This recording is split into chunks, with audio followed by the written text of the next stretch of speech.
Joyful living in the community, intergenerational, intercultural, international.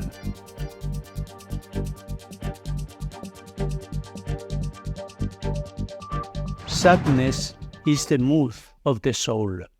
Sadness can be compared to a mood that invades the soul of a community, causing unrest and unease. It is important to recognize the impact that sadness can have on a community and take steps to address it. Communities in which sadness, isolation, and individualism are installed are spaces of death. There is no consecrated life, but consecrated death. Joyless communities do not match to the primitive community of Jerusalem, which have one heart, one soul, everything in common.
First, challenges faced by religious communities in attracting new generations. Question: what is that can make consecrated life attractive today? How can it become appealing life choice of the younger generations in our time?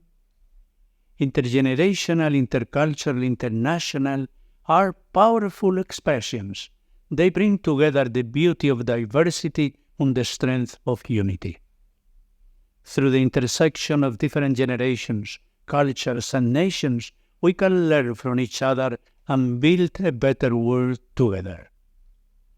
Let us celebrate our differences and embrace our commonalities, for we are all part of the same global community. In this reflection, I want to explore what makes consecrated life appealing and charming, and what kind of happiness it can offer to today's young generation. To address this, I will repeat the sentence from the beginning. What is it that can make consecrated life attractive today? How can it become appealing, life choice for the younger generations of our time? One of the key answers to these questions can be found in the title I have been given for this reflection: Joyful Living in Intergenerational and Intercultural and International Communities.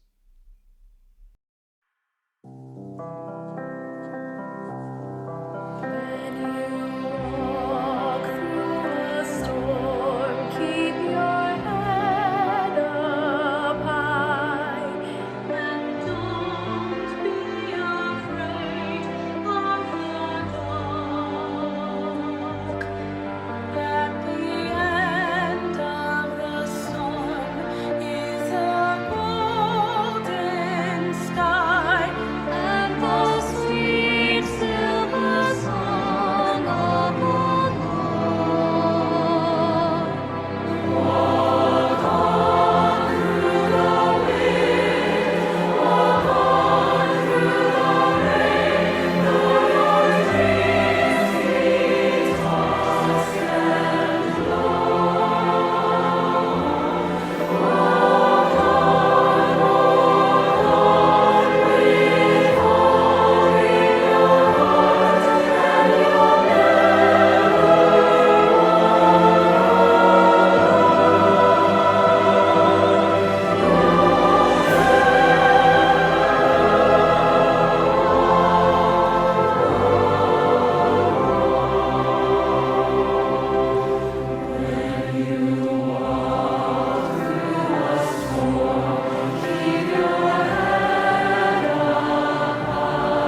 Second, the post-Vatican Council revolution.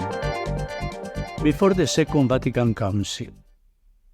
In the past, before the Second Vatican Council, many young people in Europe and America wanted to join seminaries and novitiates. All that time, there were so many vocations to consecrated life and to priesthood that our superiors were required to construct large buildings to accommodate them all.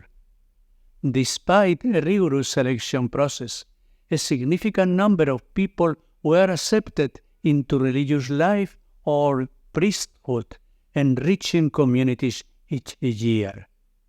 There were always more people entering than those passing away, and parishes had young priests actively serving in pastoral ministry and many religious sisters in education, health, and many other ministries.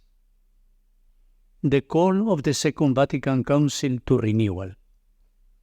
The Second Vatican Council, however, was not satisfied with these high numbers. Those participating in the Council discovered the immense need for a profound renewal and updating of religious life. This included the updating of constitutional text and a return to the gospel as the norm of life, as well as an adaptation to the needs of today's world. The Council's call was received with utmost sincerity, and its impact was profound. Religious institutes initiated very serious processes of renewal. They convoked general chapters which has as their objective a profound renewal of religious life in accordance with the spirit of the Council. But an unexpected revolution. However, it was striking to see how many religious young and old, men and women, began to live religious life and priestly ministry. The leavers were many and constant.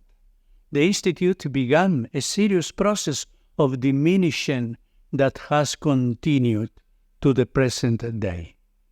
But those who decided to remain in their institutes initiated significant transformation processes, renewal of communities and community life, option for the poorest and peripheries, mission and evangelization at the center of their own ministry. The number of seminarians, novices was reduced to such an extent that it was necessary to relocate them in houses and to abandon the former large buildings. As there were so few novices and juniors, internovitiate and interjunior experiences were initiated. And now, the current situation in Europe is concerning particularly when it comes to religious life and the priesthood. It's becoming increasingly uncommon for young people in Europe to feel a calling towards these paths, and even those who are already part of religious life are often tempted to leave it. The current situation in Europe about religious life and priesthood is alarming. There are fewer and fewer candidates for male and female religious life in most institutes. This leads to a progressive aging of religious life and a surprising lack of replacement. Not a few communities and apostolic presences have to be closed.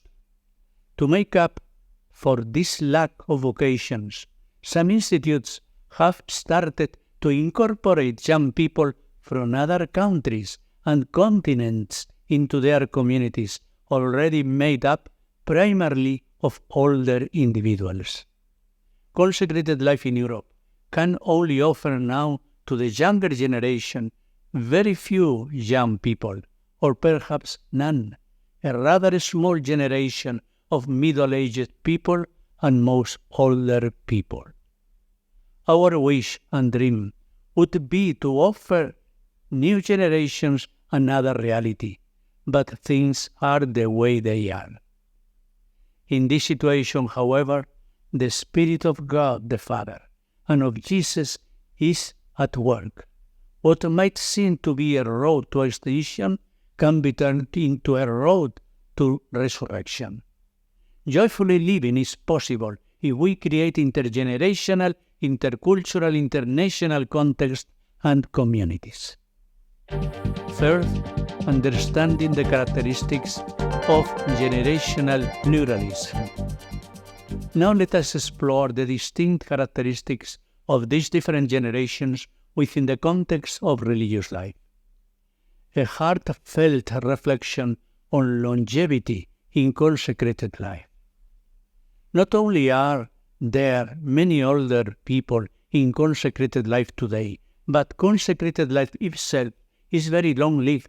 It has not just begun, has a very long and impressive history behind it. Its roots go back to the earliest days of the Church, bearing witness to a history full of trials and successful even in the face of persecution and martyrdom. Amidst these enduring communities, we find growing generation of elderly religious individuals. They are like a testament to the triumph of longevity in the face of life's fleeting nature. This extended lifespan is not a challenge, but an opportunity for renewed exploration, the fulfillment of dreams, and the celebration of rich wisdom accumulated over the years. These long-lived individuals represent a bridge between the past and the future, having experienced transformative events such as the Second Vatican Council, the Cultural Revolution, and the emergence of liberation theology. Our elderly are witnesses of a profound evolution in the realms of the Church, politics, society, culture, and technology. Despite their age, their dreams and struggles continue to resonate in their faces and attitudes, reflecting the dreams of their youth and the ideals they have carried throughout their lives. There are also the survivors of the great ecclesial crisis and revolution. Their mission is to be witnesses of the dreams of the Second Vatican Council and to facilitate intergenerational dialogue. Their wisdom and prophecy hold immeasurable value as they assist younger generations in embracing a new model of consecrated life. As we navigate the challenges and opportunities of longevity and adaptability in our rapidly changing world, we must acknowledge the uniqueness of this journey. Consecrated life's remarkable longevity in Europe and the Americas, coupled with a surge in young vocations in Asia and Africa, remind us of the enduring strength and potential of this sacred calling. The in-between generation leading change. The middle generation of consecrated life deserves also recognition for their generosity and finds themselves in a challenging position. They are the ones who often carry the burden of institution and community responsibilities. They are the caretakers. This generation must face challenges of scarcity, change, revitalization that the new times and paradigms demand. They must take on leadership roles in governance, mission, training, and economic management.